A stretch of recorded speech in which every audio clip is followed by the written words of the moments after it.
Hello everyone, my name is Neeraj Singh और आज मैं जो चैप्टर डिस्कस करने वाला हूँ उसका नाम है अल्जेब्रिक इन इक्वेशन। ठीक है, तो सबसे पहला हम लोग इन इक्वेशन का डेफिनेशन देखते हैं। इसका डेफिनेशन क्या है? An statement involving involving variables and the sign of inequality like greater than, less than, greater than or equal to, less than or equal to, less than और equal to. ठीक है, तो हम लोग एग्जांपल देखते हैं इसका।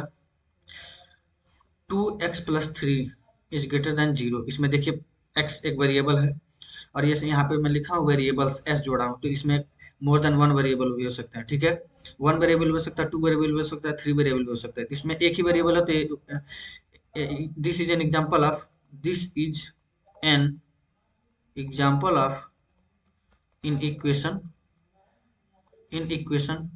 Of one variable. ठीक है, हम लोग सोल्यूशन के बारे में डिस्कस करते हैं। What is solution? A solution of n in equation in the values of variables that makes it a true statement।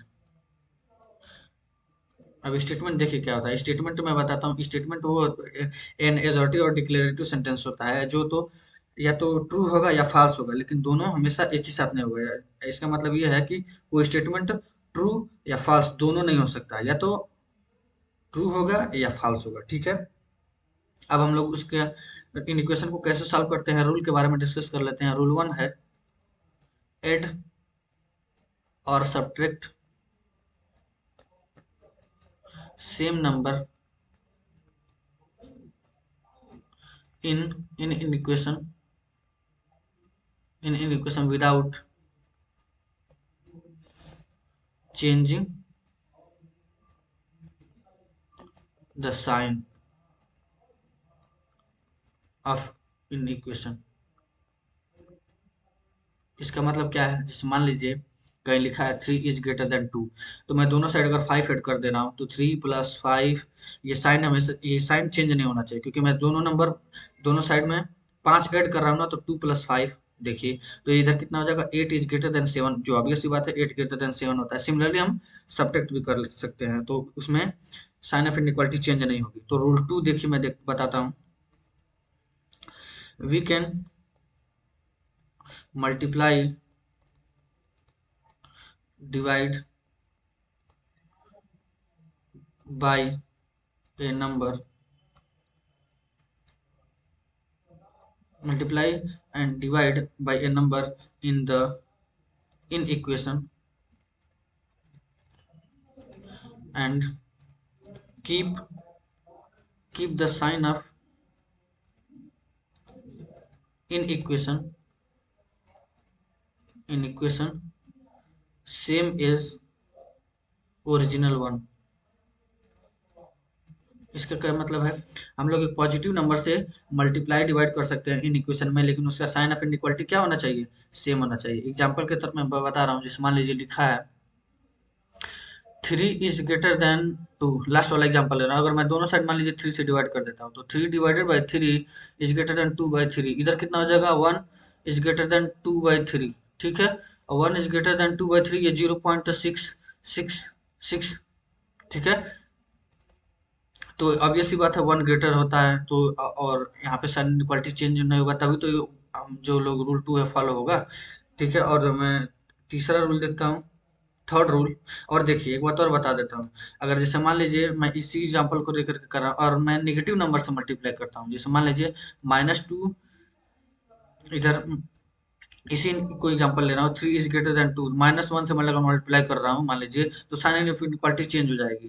तो -3 इज लेस देन -2, ऑब्वियस सी बात है। जैसे मान लीजिए अगर मैं लंबर लाइन पर रिप्रेजेंट करता हूँ तो इधर -2 आएगा और इधर क्या आएगा, इधर -3 आएगा, जो ऑब्वियस सी बात है -2 -3 से बड़ा है। ठीक है, यहाँ से इन इक्वेशन से पता भी चल रहा है। ठीक है, और हम लोग चलते हैं थर्ड रूल को डिस्कस कर लेना। रूल थर्ड, रूल थर्ड क्या कहता है, any term of an in equation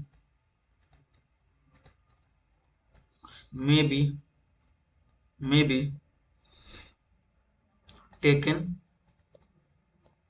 to the other side with its sign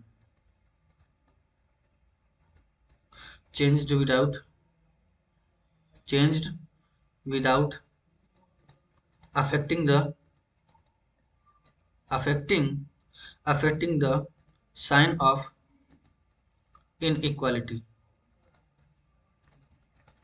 इसका क्या मतलब है, जैसे मान लीजिए 3 इज ग्रेटर देन 2 है, तो मैं 2 को इधर ले आता हूँ तो 3 - 2 इज ग्रेटर देन 0, तो 1 इज ग्रेटर देन 0। देखिए साइन ऑफ इनइक्वालिटी चेंज नहीं करता, तभी तो प्रॉपर्टी होल्ड होगा। ठीक है, तो इसका मतलब यही है। तो चलिए हम लोग एक क्वेश्चन सॉल्व करते हैं जिस लीनियर होगा और वन वेरिएबल होगा। ठीक है, मैं एक सिंपल एग्जांपल ले रहा हूँ पहले, एग्जांपल ले रहा हूँ मैं, वो एकदम इजी होगा। इजी एग्जांपल मैं सबसे पहले स्टार्ट कर रहा हूँ। जैसे मान लीजिए अगर है 2x plus 6 is greater than और इक्वल टू 4, इसको मुझे सॉल्व करना है। तो मैं क्या करूँगा, दोनों साइड हम लोग रूल पढ़ के आए हैं, हम लोग क्या कर सकते हैं, दोनों साइड 2 से डिवाइड कर दीजिए। तो 2 से डिवाइड करेंगे तो 2x प्लस 6 डिवाइडेड बाई 2, एक पॉजिटिव नंबर है तो साइन ऑफ इनइक्वालिटी चेंज नहीं होगा। ठीक है, तो 4 डिवाइडेड बाई 2, तो ये 2 से डिवाइड होगा तो x plus 3 is greater than और इक्वल टू 2। अब मैं दोनों साइड क्या कर रहा हूँ, -3 ऐड कर दे रहा हूँ, तो ये क्या हो जाएगा, x plus 3 -3 is greater than और इक्वल टू 2 -3। ठीक है, तो ये 3 -3 जीरो हो जाएगा, तो यानी x इज ग्रेटर देन और इक्वल टू -1। तो ये आपका सोल्यूशन सेट क्या हो जाएगा, सोल्यूशन सोल्यूशन हो जाएगा आपका x बिलोंग्स टू -1 से इन्फिनिटी। ये देखिए ये -1 पे क्लोज रहेगा। ठीक है, -1 पे क्लोज रहेगा क्योंकि यहाँ पे इक्वल टू का साइन है ना, तो यहाँ पे -1 से इन्फिनिटी यहाँ पे। और ये देखिए इन्फिनिटी पे कभी भी आप लोग क्लोज मत लगाइएगा। ठीक है, इन्फिनिटी पे हमेशा ओपन रहता है। ठीक है, तो एक क्वेश्चन और कर लेते हैं। जैसे एक क्वेश्चन और है मेरा पास, 1/2 3x/5 plus 4 is greater than और इक्वल टू 1/3 x माइनस 6। ठीक है, मैं क्या कर रहा हूँ, दोनों साइड 6 से मल्टीप्लाई कर दे रहा हूँ, तो साइन इनइक्वालिटी चेंज नहीं होगी। तो मैं अगर दोनों साइड 6 से मल्टीप्लाई कर रहा हूँ तो देखिए क्या हो जाएगा, 6 इंटू 1/2 और 3x/5 plus 4 is greater than और equal to 6 into 1/3 x minus 6। ठीक है, तो ये कितना हो जाएगा, 3 times 3x/5 plus 4 is greater than और equal to 2 times of x minus 6।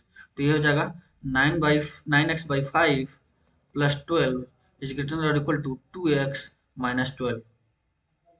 तो इस तो मैं क्या करूँ, दोनों साइड 12 ऐड कर दे रहा हूँ, तो कितना हो जाएगा, तो 9x, दोनों साइड में -12 सब्ट्रैक्ट कर दे रहा हूँ, तो 9x/5 plus 12 minus 12 is greater और equal to 2x minus 12 minus 12। ठीक है, तो ये तो जीरो हो जाएगा, और 9x/5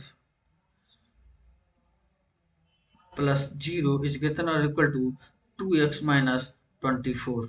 ठीक है, 9x/5 इज ग्रेटर और इक्वल टू 2x माइनस 24, और मैं इस 2x को इस साइड ले आ रहा हूँ, तो 9x divided by 5 minus 2x is greater और इक्वल टू -24। ठीक है, तो इसका मैं एलसीएम अगर यहाँ पे लूंगा तो क्या हो जाएगा, 9x minus 10x divided by 5 is greater और इक्वल टू -24। ये हो जाएगा -6 डिवाइडेड बाई 5 इज ग्रेटर और इक्वल टू -24। तो अब देखिए यहाँ मैं -1 से मल्टीप्लाई करूंगा तो साइन ऑफ इनइक्वालिटी क्या हो जाएगी, चेंज हो जाएगी। तो -1 से मल्टीप्लाई करता हूँ तो ये हो जाएगा +x/5, और साइन ऑफ इनइक्वालिटी चेंज हो जाएगा तो लेस और इक्वल टू 24। ठीक है, तो अब मैं दोनों साइड क्या कर रहा हूँ, 5 से मल्टीप्लाई कर दे रहा हूँ, तो ये हो जाएगा x x इज लेस और इक्वल टू, ये 5 से 5 कैंसिल हो जाएगा और ये 24 इंटू 5। ठीक है, तो x इज लेस और इक्वल टू 1 20, ये 5 4 जा 0 और 5 2 जा 10 प्लस टू 120। तो ये इसका सोल्यूशन सेट क्या आ जाएगा आपका, x belongs to minus infinity to 120। और देखिए यहाँ पे लेस और इक्वल टू है तो मैं यहाँ पे क्लोज इंटरवल का सिंबल रहेगा, और यहाँ पे इन्फिनिटी या माइनस इन्फिनिटी तो हमेशा ओपन ही रहता है, तो इसी वजह से इसको इस इक्वेशन का सोल्यूशन सेट क्या हो जाएगा, minus infinity to close 120। So अगले क्लास में मैं आपको और क्वेश्चन टफ क्वेश्चन को डिस्कस करूंगा। So if you like my video then please subscribe my channel. Thank you very much everyone.